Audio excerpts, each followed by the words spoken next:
Welcome to For Collectors.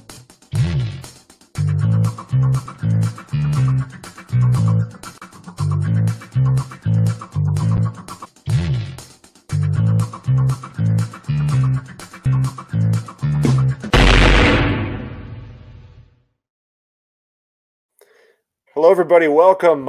Semi Thunder here. Welcome to For Collectors as we continue our Road to Strongsville event.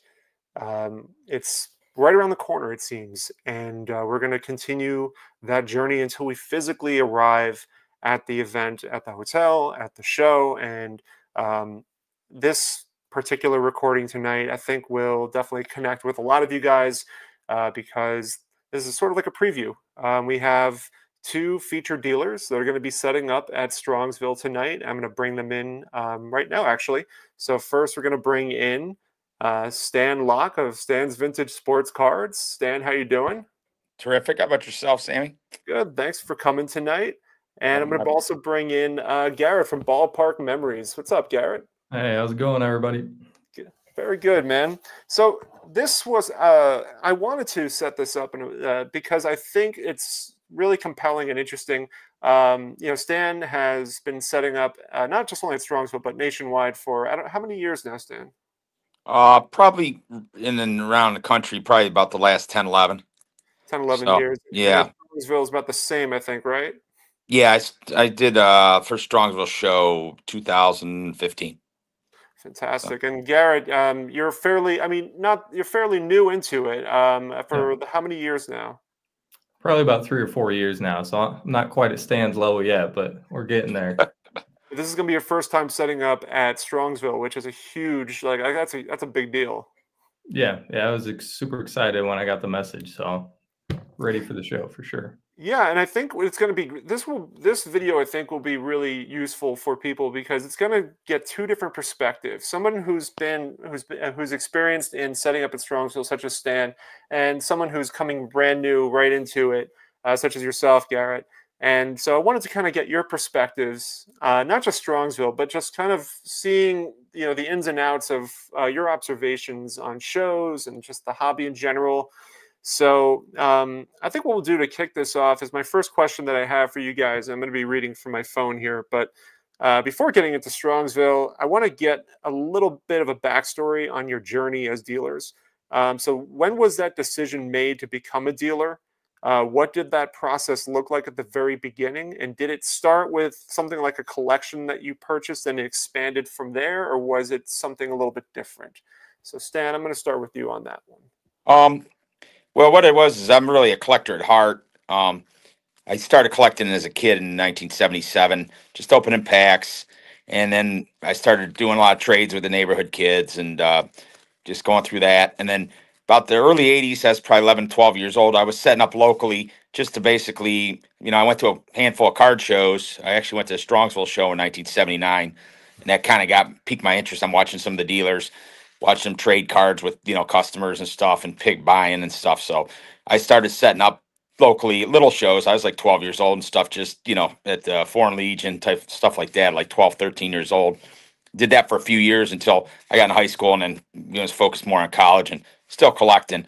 So, and then I basically got jump started in dealing. I mean, I was always collecting, buying stuff at auctions and just accumulating cards. And I just started stockpiling stuff and I'd sell a little bit on eBay to get rid of it to, get funds for new projects, new cards and what.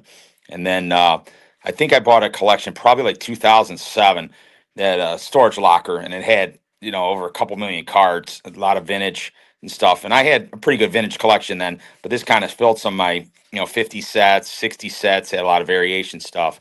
So I started doing a little bit more increased sales on eBay and then going to more shows. But I was going to shows just locally here, probably anything where a monthly show and national in Cleveland. And then once I got to probably where I did a few years on eBay, I'm like, I don't like this. I mean, I wasn't setting up at shows. I got kind of bored. Somebody doesn't like a lot, you got to send it back. I didn't like sitting behind a computer at night. And so then I went to a couple shows. I actually went to the Strongsville show in 2014. Met some more dealers that were, regional dealers and stuff. And then that's when I started to get involved. I'm like, you know what, I'm going to set up locally, and just kicked it off from there. You know, I learned a lot in a couple years from, you know, some of the major guys that, you know, like JD Heckathorn, Dave at Baggers Auctions, well, you know, guys like that early on, about organization, having stuff priced. I mean, my first show I went to, that was a disaster. I was like, you know, didn't have anything priced. Guys were asking me. I'm like, yeah, let me look it up, this and that. So it took me about 2 shows after, you know, looking silly, that I said, you know what, I got to be prepared. You know, you prepare during the week so you have success on a weekend. You put the time in during the week, get your stuff priced, be ready to go. So when you're at a show Friday or a Saturday or Sunday, you know, people know you're ready, you're organized. So That's pretty cool. I mean, to kind of get some tutelage from some of the other members and other dealers in the hobby, kind of definitely sets the tone, it seems. And you know, would you say that when you going back to, like, did it start with a collection, expand from there? It seems like, you know, when you are kind of growing in as a dealer, between your reputation and just your name and your being visible at the shows, that you start kind of building a stronger base of collectors and people who are looking to also sell off some of their pieces to you. oh yeah, absolutely. And you build a camaraderie with other dealers, your customers. You know, they're getting to where they don't want to collect anymore, or they just want to go buy a house or do something. They bring back, you know, collections for you. And my dilemma more so than other dealers is I collect first, so I'm constantly upgrading, buying stuff, which probably is why I'm doing so many shows. It's like, well, I want to build my collection, and without doing that, you know, doing shows, you know, that further fuels my collection. I don't like doing eBay and stuff. I don't mind it a little bit, but I like meeting people out on, you know, boots on the ground, meeting guys like yourself and Garrett and others in the hobby, and just meeting those guys and talking and sharing stories and seeing them in different towns. And then we go out to dinner and stuff like that. It's just cool. It's what the hobby's about, you know.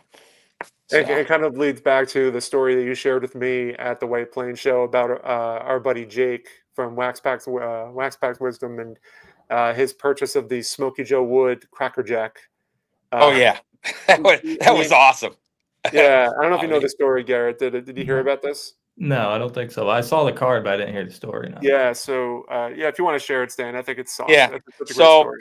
yeah, I just bought some 1915 Cracker Jacks. She just came back from PSA, and I don't pick up Joe Wood.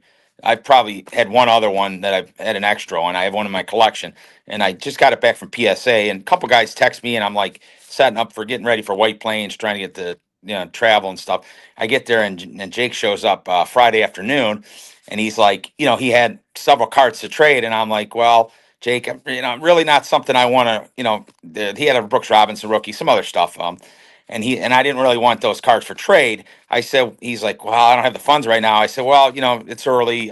You know, he said, so let me go figure out what to do. So I think he went over and saw Brian Roth over at White Plains, and Brian bought some cards and stuff. And I don't know, it might have been 15 minutes later, might have been a half hour later, really pretty soon after that. So he comes back and he's got the Joe Wood. He's like, I'm ready to take it. And, you know, and then but he took the card, and it's cool because you could tell how excited he was about it. His hands were literally shaking when he was paying me. Like, he was counting his $100 bills, and his hands were just shaking. I'm like, you okay? And he's like, I'm so excited to add this card in my collection. And I mean, at the end of the day, that's what this is all about. I mean, you know, do we want to make money in the hobby? Obviously, too. Mine's more for selfish reasons. I want to build my collection. Some guys have to do it, make a living. So, you know, everybody's got a different scenario. But it was just neat watching him add that card and how excited he was. And the fact that he's like been probably trying to get that card for X amount of time. It's neat to watch guys add cool pieces in their collection. I watched Sammy get he got the Burke Ross maze from me, you know, and Sammy always comes to the table, and he looks at cards, and sometimes we're off a little bit on cards, but I'm like, he'd asked about that piece, and I'm like, you know what, I can let it go for this, and I know it's a card he wanted, and I'm like, and I was happy that he got it, and he paid strong for it. Don't get me wrong. But it was neat watching him acquire a piece into his collection. And you watch these guys and build their collection. And then sometimes they come back and they're like, well, I upgraded that card, or, you know, I'm going a different route in my collection, and I end up getting my card back, which is cool too. I mean, so that's a kind of, it's just kind of neat. So. Yeah, it's definitely fun seeing the enjoyment that people get when they, you know, when you get a card and you really love it and you're happy, excited to have it. It's one you've been looking for a while. I mean, I'll even get that sometimes if it's something, even if I'm buying it for resale, I'm just like, this thing is sweet, or it's one that I wanted for however many years, and then you finally get it. It's like, man, this is awesome. That's really what it's all about. Without a doubt. Garrett, I asked Stan the same question, but I wanted to kind of pose it to you as well. I know we talked a little bit. We had a video on For Collectors with you and Micah Berman, maybe about a year ago, a year and a half ago. So we got a little bit about your journey, but if you want to kind of share some, your backstory as far as what did the process look like for you to get into it, and did it start with a collection, or was it something a little bit different? So I guess I collected a little bit as a kid, just when I was real young. And then once COVID sort of came around and cards started blowing up, my dad has some buddies that will collect cards. And so they would set up at like the real small, like local show. And so I sort of got dragged to that a couple times. And then I was in college and just sort of, had some free time. I would go around to some of the shows and, watch him buy stuff, sell it for a little bit more. And then I started mixing, collecting, and buying and selling stuff. And then we just figured, there were some cards that we didn't really need. So we both put a few cards together of stuff that we could just consider like show inventory. I mean, it was probably like $5,000 of his cards and like 2,500 of my cards is what I started with about 3 years ago. And then just took that and started cycling it over and over again. And then that turned into all the stuff that you'll see me post on Facebook or set out at shows over just 2 or 3 years. And you've really kind of you've definitely blossomed along, because I mean, you started, I think you definitely started very strong, but it's really taken on a life of its own, especially with some of the inventory that you both are going to share. I actually have the slides ready to go in a little bit, but do you feel as though you start with a certain level and you kind of move up a little bit as you keep on selling? And would you say that's a little bit of experience, kind of getting into the rhythm of doing things? Yeah, definitely experience. And then sort of as your experience grows, at the same time, the bankroll has been growing. So It's sort of just compounding. And I get better at evaluating cards and what they're worth, get better at buying stuff. Plus you have a larger budget, it snowballs, and you almost grow faster as it's getting bigger than you were at the very beginning. So it's been a great feeling for sure. So one last question to kind of solidify this. Do you remember the first, the first card that you sold to kind of start this whole process? I had a 52 Red Man Maze. I picked up a couple Maze cards, were some of the first that I ended up selling. And I held it for a couple months and then just sort of threw it in with the inventory stuff. I think I made like $100 on it or something. It didn't have the tab, so it was just like an authentic whatever. Yeah. And so I don't know, I sold that and made whatever, 50 or $100. And that was at least the first one that I remember. Cool. But yeah, it's just gotten bigger and bigger since then. Cool. Let's go to the next question that I have, and I'll ask Stan for this first. When you set up at different shows, is there a strategy involved? So, for example, do you prepare differently for certain shows because of the collectors you will draw? Maybe certain shows will bring about more set builders, and some shows will bring about more player collectors, or is it essentially the same for every show that you do? No, it's definitely different. You learn that after you go to certain towns. Like you'll go to, for example, you could go to like a town like New York. There you could sell big ticket graded cards. There's guys that come in there and they look for that.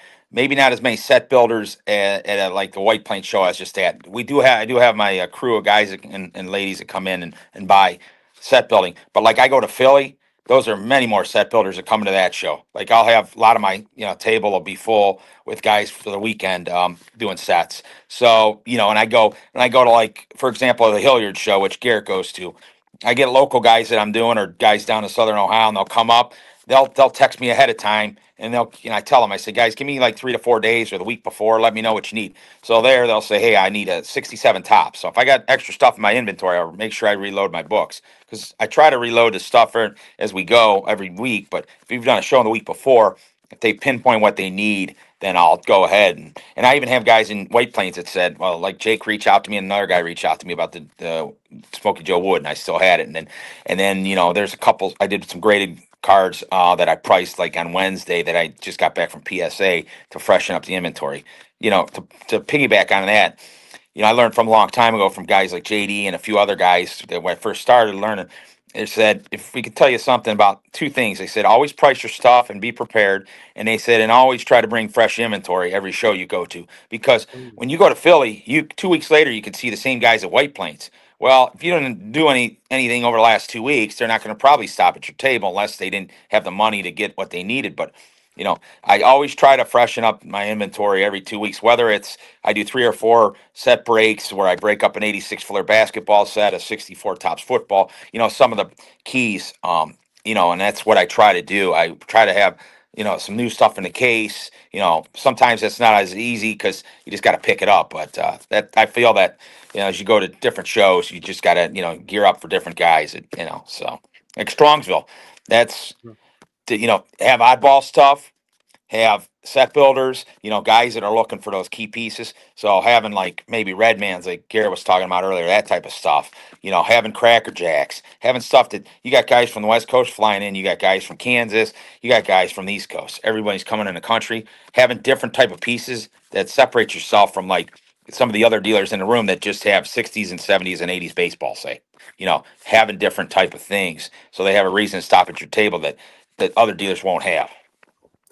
Yeah, I like that, and just that kind of comment on the fact that the advice that you received about freshening the inventory after a show, like when the next show is lined up only weeks away, and it's as far as size of the show, it's kind of matched with. I mean, Philly's big, and Philly's seems to be the physically larger show, but as far as attending the collectors attending, White Plains and Philly are kind of on that same line. But yeah, it's a really good point, and I think that's definitely useful to kind of add to your point of kind of separating yourself.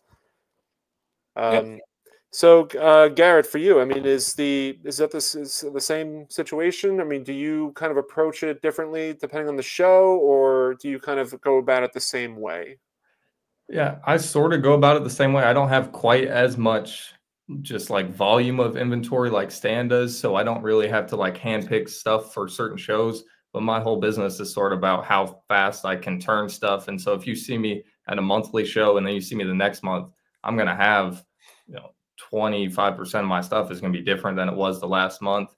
You may have a Koufax rookie one month and then a Koufax rookie the next month, but it might be a 2 and then a 5 and so I at least keep it fresh, even if it's some of the same cards being recycled. It's new copies of the same cards, and I try to keep my stuff moving and not have it get super stale.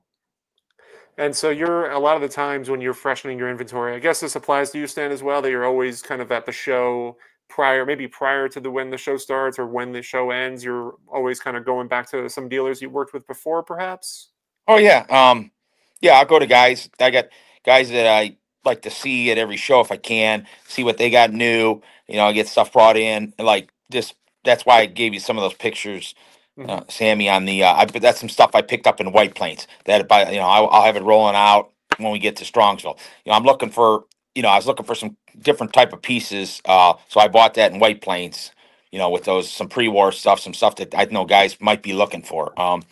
It makes it difficult for me sometimes is I do all these shows, which I love doing, but you only have a couple days to get ready. I mean, you're coming back on Sunday night and, Monday night you're unloading and then you got Tuesday and Wednesday to prepare, sometimes Thursday, depending on where I'm going. And then you got 2 or 3 days to get your stuff ready and then you're back on the road. So that doesn't happen a lot of times during the year, but like March and April, where there's a lot of shows, that's a 6-week stretch. It's like just trying to make sure I have enough ready for the customers and collectors, such and dealers.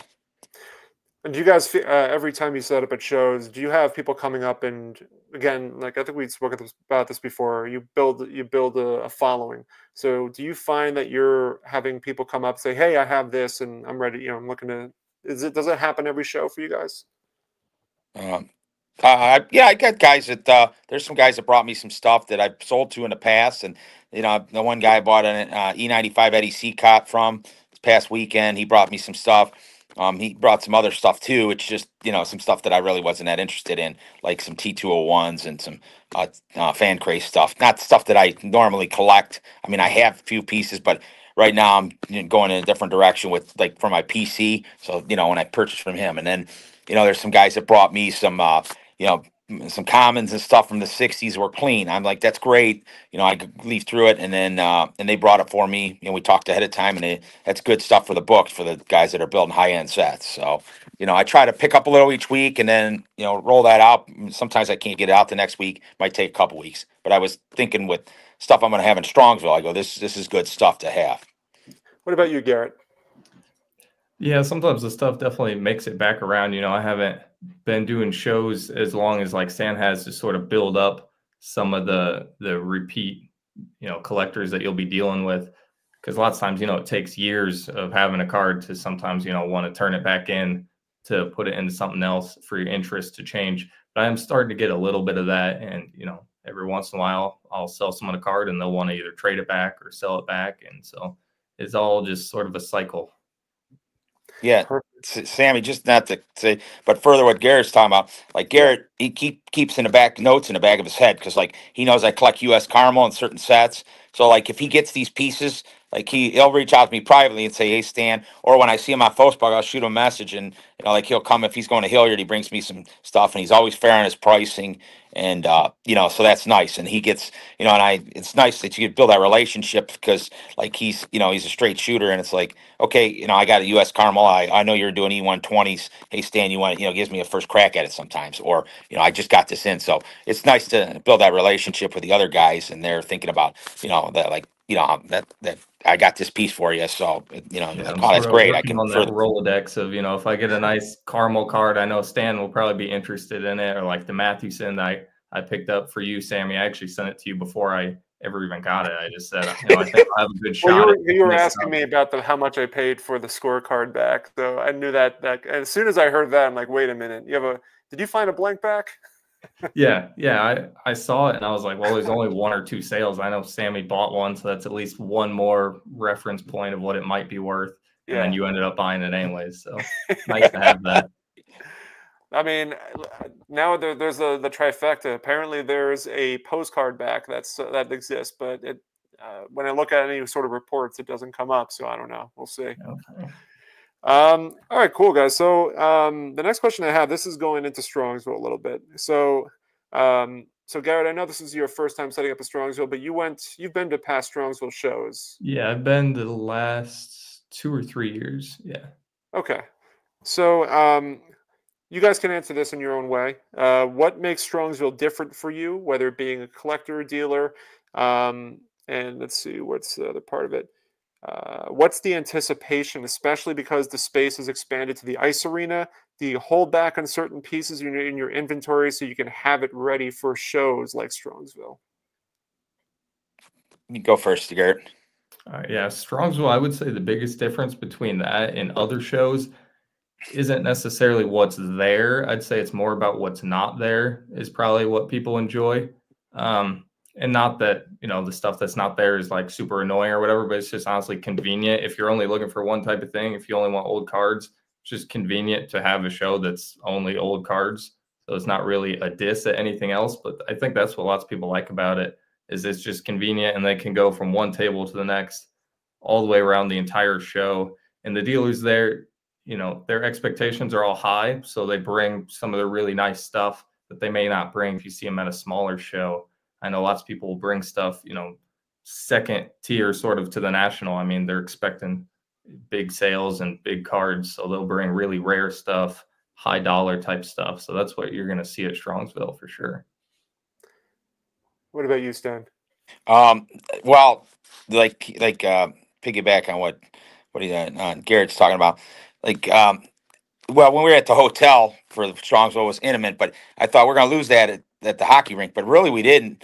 We just had a little bit more room to work in the aisles, but it's an intimate crowd, and it's like I almost call it like a mini national because you like not a lot of shows. There's guys that do fly in, but there's not a lot of shows that are nationally that you get guys that are coming from California, Kansas. Like I got my friend Chris from Kansas, and then this, guys out west, and I got a gentleman that comes in from Washington, comes to see me, and they make sure they make that Strongsville show, and it's because it's all vintage. And granted, they're allowing a little bit of new, but you're going there, and all of the people around you are interested pretty much in the same thing. So everybody's there, so you're not going to have the modern guys in there, and I have no issues with those guys, but the whole room is vintage, and it's to me it's the second best show in the country outside the National. And to a guy that doesn't want to deal with the crowds of the National and maybe this expense, it's a great show. It's an economic show. Is you're not spending all your money getting into the show and stuff, and you can still get a lot of bang for your buck. So you can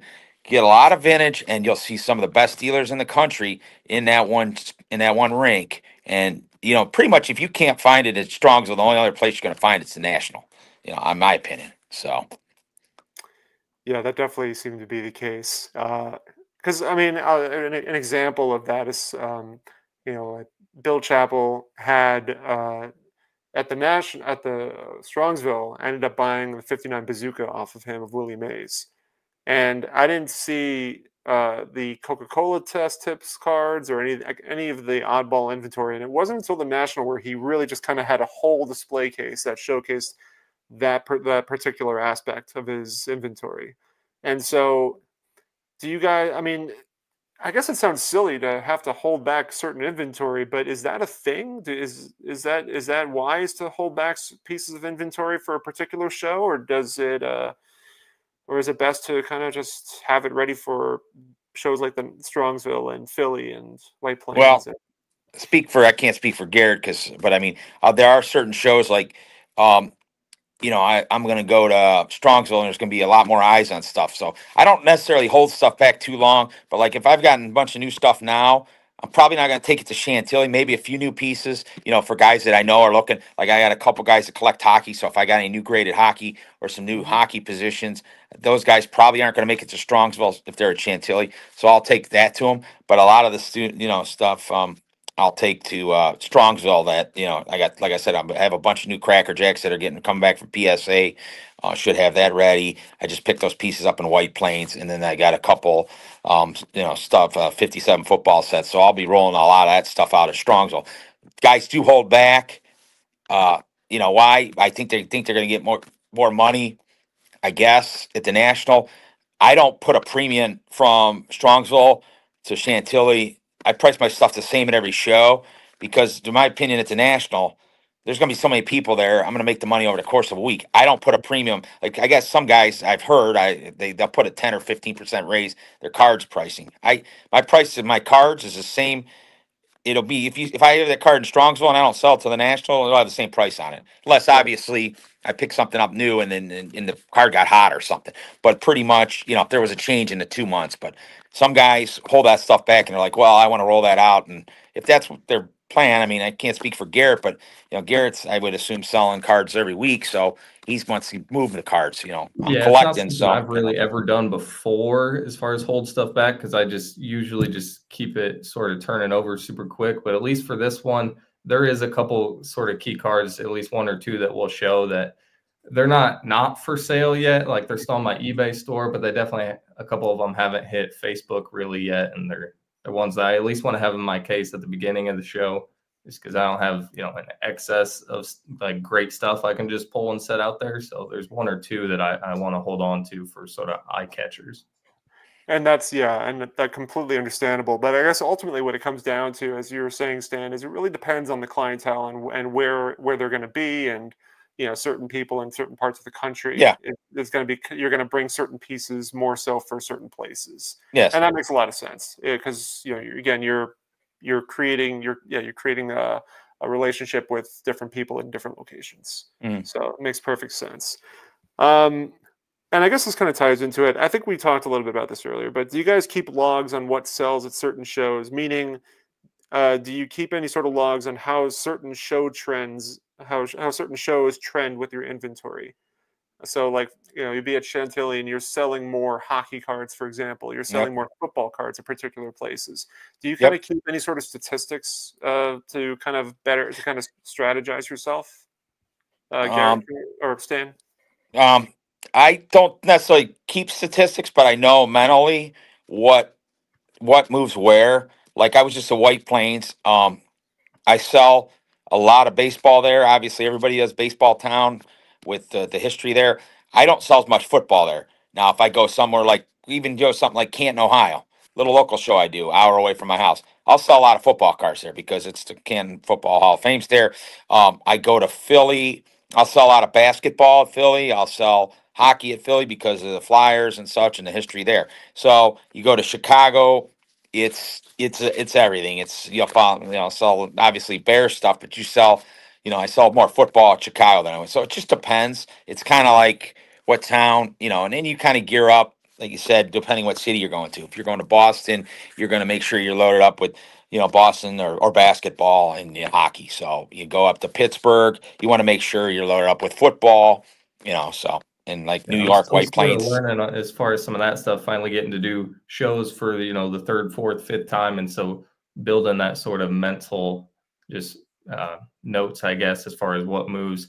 Like a couple months ago, I did the Pittsburgh show, and that one, the week before the show, I had an opportunity to buy like 3 Roberto Clemente rookies, and it was just like a little more than I wanted to pay. And then that next week, I didn't think that I was going to be in Pittsburgh the next weekend. The next weekend in Pittsburgh, I mean, I probably had like 20, 30 people asking for Clemente rookies. I moved 3 of them at the show, but then I still left the show with none left and just people just asking like crazy. So I was like, next time I'm going to Pittsburgh, if I can buy a Clemente rookie the week or two before for anything, any meat left on the bone there, I'll probably take it. Perfect.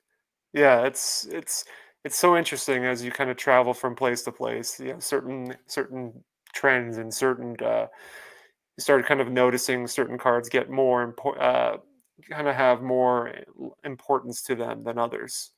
Cool. So what do we do this? I'm going to bring up the cards, and what I'm going to have you guys do is kind of go over the just some of the reasons why you're showcasing them. Talk a little bit about maybe how you acquired them if you want to do that, and share any sort of information. I mean, this is just an opportunity for others to kind of see what you're going to be bringing with you. And so let me bring that up. So Stan, I'm going to have your cards first. So yeah, if you want to kind of talk a little bit about the selection here. Yeah, I just got some 41 Gaudies back from PSA that I bought. I bought some raw at a local show down in Hartville, Ohio, and then I bought a little lot in one of the auctions, and then I think I picked some up in, I want to say, Boston, and some of the stuff came back from PSA, but that's going to be a sampling. I've got just that Hubble just came out of my collection. I just upgraded to PSA 5, so that came out of my collection. That's my dupe.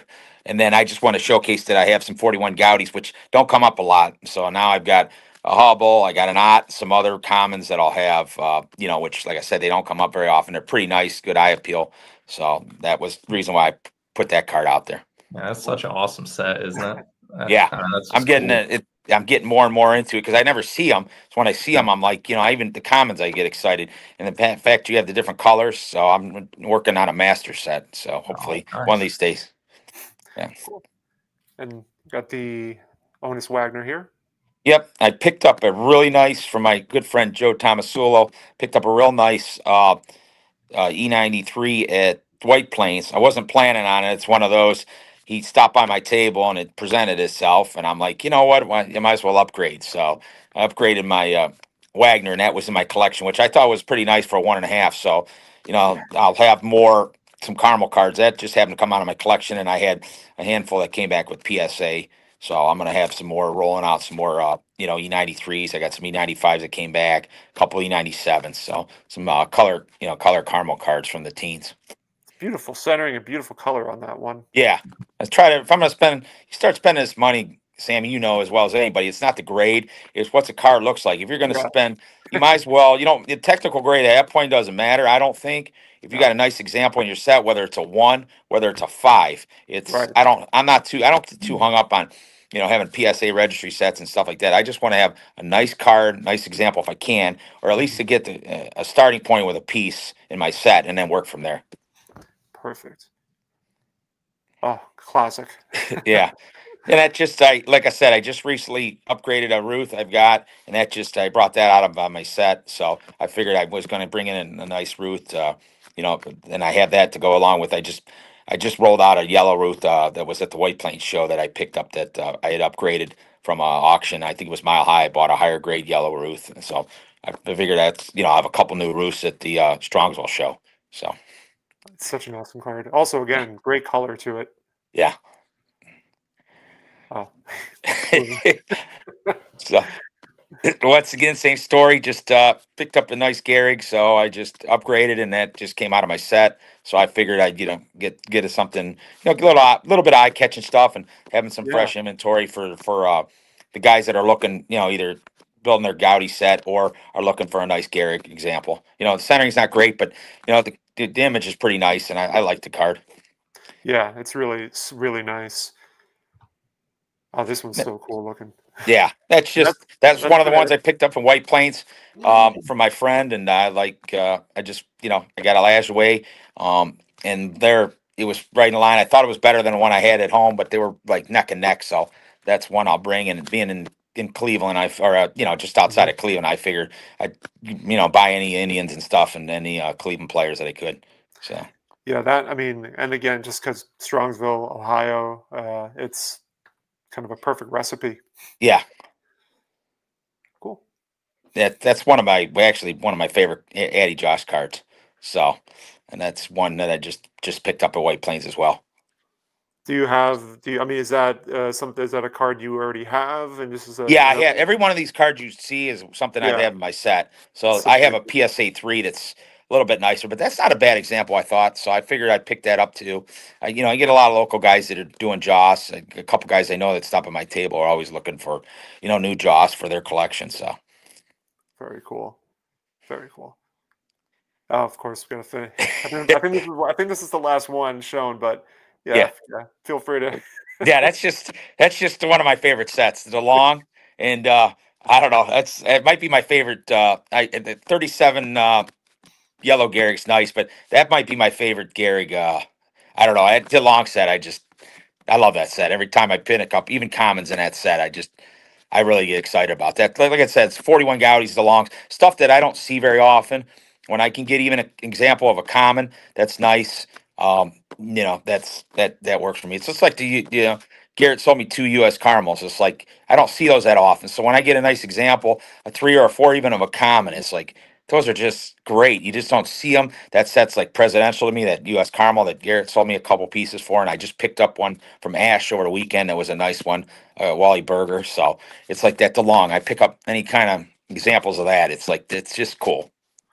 And this is great samples to kind of give us an idea. I mean, a lot of us that are watching have gone to the shows, whether it be Philly or White Plains or or Shriners. I mean, we've seen your table, but for those that haven't gone to any of the shows, it's just a great opportunity to see your inventory, samples of it. So.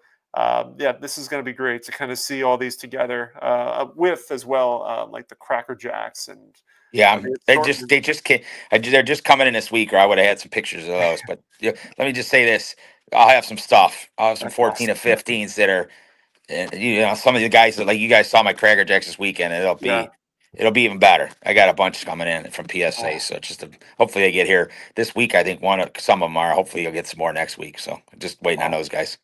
Yeah, for anyone who doesn't know already, I mean, if you're looking for any of that caramel type stuff, Stan's Table is the place to stop at. And you got like all that stuff. It's crazy. Almost any caramel set you can look for and all the different rare candy sets and just stuff that's tough to find. Thanks. Thank you, Garrett. Appreciate it. All right, Garrett, lead the way, man. Yeah, starting off with a banger. This one, we'll see if this one ends up making it to Strongsville. I hope it does because it's a beautiful card. I'll be excited to have it in my case. I just got it a couple days ago at the Phoenix, the Arizona card show. I just flew out there. They have a big show right before like spring training. So there's a bunch of people in town, and this was the first card I bought at the show. So I'll have like videos on my channel uploading with that one relatively soon. But I mean, that thing is nice. So yeah, that's as you call it, an eye catcher. That is an eye catcher. Yeah, I mean, I was just walking around and I saw it in someone's case, and you know, it's one of those where you're just like, all right, that one, I'm gonna buy that, you know, as long as it's anywhere within reason as far as price, which it was, and I don't mind paying up definitely for something that just looks that nice. I mean, it's got great color. The color's like perfect. Centering is really strong on it. I mean, that's a gorgeous card. Yeah. This one caught my eye. That one again, because it's Ohio. That one might hold very well. Yeah, that's another Phoenix pickup. I thought that one was pretty cool. So that just picked that one up. I think there's like 15 of them. It's like pop 15 or something like that. I mean, it's tough to get the O-Pee-Chee in that high of a grade, and it's a newer grade too. I mean, that's just a really cool card. A tough one to value, but it's something that not many people are going to have, and it's just a rookie. You know, and especially being able to go Peachy, I think there's like a very dedicated following of people that want to get 70s O-Pee-Chee stuff. Yeah, getting those in high grade is always a blast when you can find stuff like that. Another one, I've been trying to buy this type of stuff like the Gibson and this mantle here. They're just like gorgeous, clean copies. And there's probably another one coming up here soon, another mantle. But I mean, I got this one in Chicago a couple weeks ago, and I was over the moon to get this one. I mean, this thing looks so nice. It looks just as nice in person, and the color and the centering is just perfect on it. Corners are sharp. I mean, it's just a crazy looking card. I was sort of going back and forth. I was stopping at Chapel's table, and I told him like what the guy wanted for. I'm like, hey, what do you think? Like, you know, that's a reasonable price being into it at. And so we sort of went back and forth because I didn't buy it the first time I was at the guy's table. And then we started having that conversation. He's like, yeah, that's probably not a bad price to pay. I'm like, all right. Went back and crossed my fingers hoping that he still had it. And so he did. And I picked that one up. The dandy.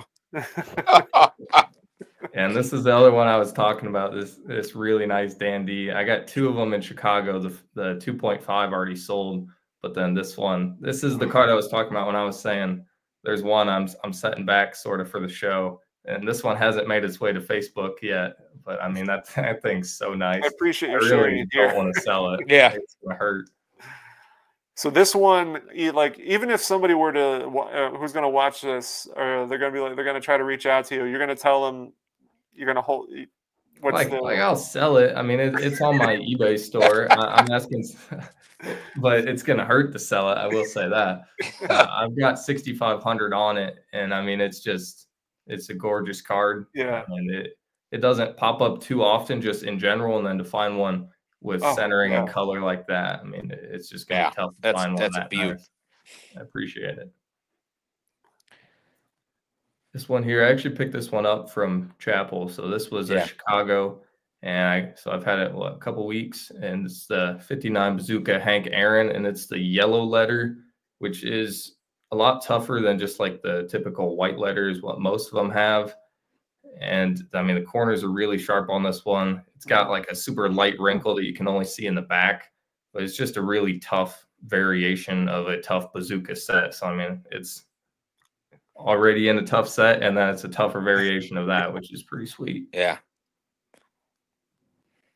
This one's another nice O-Pee-Chee 75 Yount.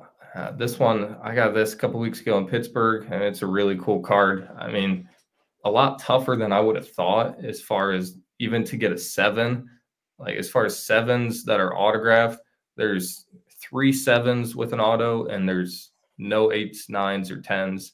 So pop 3 with none higher. It's a fresh grade. I mean, the edges and corners on this thing are literally like perfect. Like you will not find chipping anywhere on this. It's just the centering, obviously.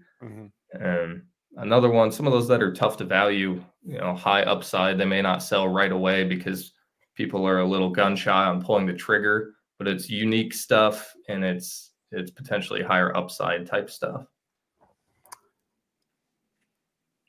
This one's nice. This is most expensive card I have at the moment, at least, is 40 Play Ball DiMaggio. Not too much to say about that one. I mean, PSA 7 is just a tough grade. I mean, that's a pretty big card. Fantastic. So Jesus. Yeah, you guys are coming prepped with a lot of bangers, and I know for a fact that just that showcase alone is going to get everybody super excited. The adrenaline will definitely shoot through the roof just from seeing that. So what we'll do is we'll kind of we'll kind of close this out. I did want to ask a question to Garrett, particularly about your, because I know you worked with Chapel a little bit before kind of going really into setting up setting up on your own with shows, and you've also worked with Ash.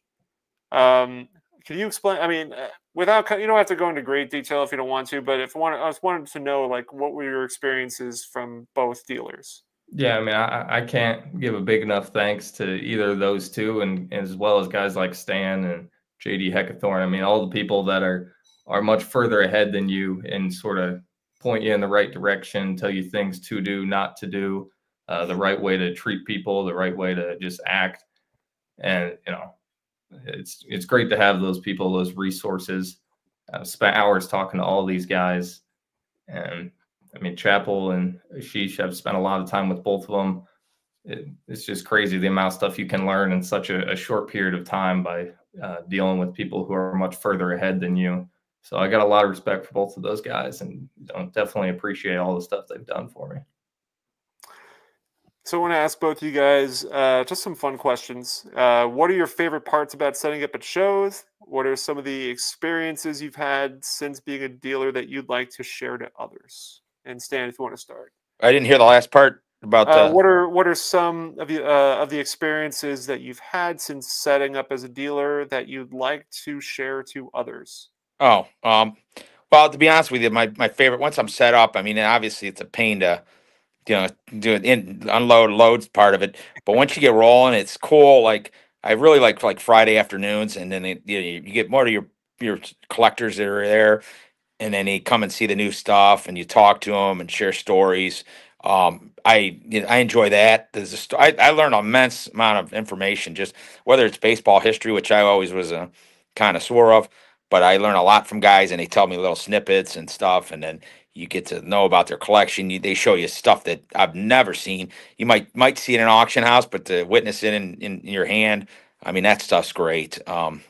That's a good part of it. And then walk around and see this guys are like your family. I mean, you don't realize it, but so when you're like, if I go to like White Plains, there's 6 or 7 dealers that I, either talk to, or sometimes I go out to dinner with those guys.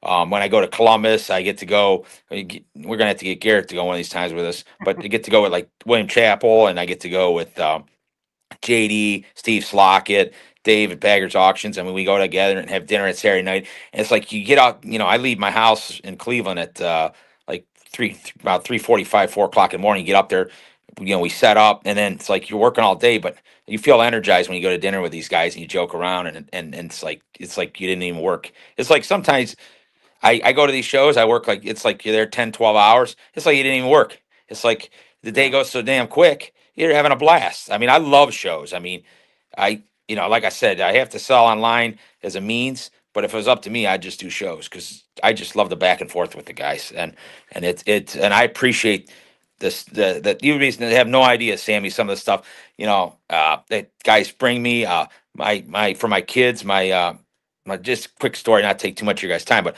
one of the collectors up in New York named Steve, he brought a couple kids books for my twins, and because he knows that my daughter loves to read, and he brought them like kids books, and they're just very thoughtful. And it's like, and I've only been with Steve for a few years of White Plains, but he was a librarian, and he brings books, and it's like the second time in a row he's brought books. I mean, that means a lot to me. It's like these guys are your friends, and you look forward to seeing them. It's great. I love doing shows. It's such a generous offering. It's Yeah, so I wish cool. I had something else, something different that I could add from what Stan said. But I mean, that's just hands down the best part about the shows is the people that you'll meet, especially for someone like me doing it full time. I mean, the people that I'll see every weekend or once, twice a month. I mean, those are like my coworkers, like my second family. And so that's really what I look forward to every week is the shows on the weekend, which is kind of crazy because that's where most of the work takes place. But that's sort of what I look forward to every week. And so let's final question to ask you guys: what are some lessons that you've learned since being in the hobby? as a dealer or collector, what words of advice would you offer to somebody, whether they're just getting back in or getting in for the first time? You can go, Garrett, first. I'd say words of advice to beginner, probably just find people that are in a place where you'd like to be and just try to follow as much of what they do as you possibly can. I mean, like the list of guys I mentioned before, between Stan, Chappell, JD, Ashish, I mean, they all just do things the right way, treat people right. Even the small little things that you'll find out, like setting up at shows, the pieces of wood that people will set their display cases on. I mean, all the big time guys got that, so you can double up on the display cases. Even just the little things like that, the first time you see them, you might be like, hey, why is he doing it that way? And then you sort of grow to a certain point. You're like, okay, I need to go buy some 2x4s so I can go set out my display cases. And, you just see why everyone who's further along does things the way they do. So just take as many notes as you can, and just really pay attention to what the guys that are where you want to be do. Yeah. That's good advice. And kind of what he was saying. And, like I told you when I began, I got advice from JD. Biggest things is be prepared, have your stuff organized. People's time is valuable. So if they're coming there, their time matters. You don't want them digging through boxes or your stuff out of order, because they got a lot of tables they might want to get, and their time's value. Even if they want to sit with you for 8 hours, that's fine. But be organized, have your stuff priced. You know what? Just be nice to people. It's baseball cards. It's supposed to be fun. I used to take stuff, maybe 5 years ago or so, more personal. I guess maybe as you get older, you get a little more patient. I got kids that they try my patience, so now I'm becoming a more patient person. But just be nice to people and try to get what they need. Go that extra steps. And sometimes probably one of my weaknesses is during the week I don't get back to people as much because of work and stuff, and then I'm working on cards. But when you're there, be attentive to what they need, and also be nice. And then just remember, sometimes they're going to win, sometimes you got to win. Sometimes I'm tough to deal as far as price. I'm a little stiff sometimes, but I also try to go the other way, and I'm like, that's a piece I had, or I picked it up at a decent price, or, he really needs that piece. And, and then, sometimes, you got to go the other way, because these guys, you got to be fair. It's got to be a win-win situation. Sometimes, Sammy, you win, sometimes I win. But I want, whenever somebody leaves my table, I at least want to be satisfied. I don't want them walking away pissed off. I want them, if you don't think the price is fair, just say something to me, and I'll try to work with you when I can, and vice versa. Just be, nice, and cordial. So, I just try to be nice to people and have a good time. That's what we're there for. It's baseball cards. And granted, like for guys like Garrett, I do it to make money, but I do it for more of the collecting. Garrett does it for a living. But at the end of the day, we both want to have fun while we're doing it. So that's the important thing. You need to go to a card show. You can't walk away aggravated. You got to you want to be happy. And I'm talking for the customer too. Go in there and just be polite to the dealers. Sometimes you don't know, maybe they had their stuff priced wrong because they haven't looked at it lately. So, I'm, then it happens sometimes. And sometimes we're wrong. Sometimes we miss on a card. We didn't see a crease, or we didn't catch a miscut. But have some understanding, and then if you go up to a dealer and you bring something to his attention, and he's listening to you, then that's awesome. And then admit that, hey, I made a mistake, and or vice, and this is why I got a price, But the most important thing is just have fun, and then on the dealer side, just your guys' time's valuable, and just be organized and prepared. Perfect, guys. Well, definitely reached the end of this video. I appreciate you guys taking the time to really kind of offer, advice and some observations, and also to share your cards. And for those that are watching that are going to be going to Strongsville, yes, Stan and Garrett will be set up. Definitely check out their tables. Obviously, a lot of us have either checked them out already in the past, or will be checking them out for the first time, perhaps. So it's really just a lot of fun, a lot of things to look forward to. A 3-day weekend of nothing but baseball cards and fun, as Stan mentioned. So thank you guys so much for stopping by. I appreciate it. Thanks, Sammy. Garrett, pleasure, guys. Of course, Stan. Take care. We'll see you guys. See you in a couple weeks.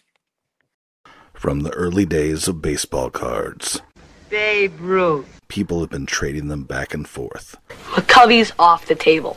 We at Four Collectors have been trying to carry on that tradition. I can do that. Okay. That's a deal. And now we're taking our show on the road. At the Strongsville Sports Collectors Convention, Four Collectors, with support from a few of my favorite things, Love of the Game Auctions, and SGC Grading, is hosting Vintage Trade Night at the Best Western Strongsville Ballroom on Saturday, April 12th from 6 p.m. to 10 p.m.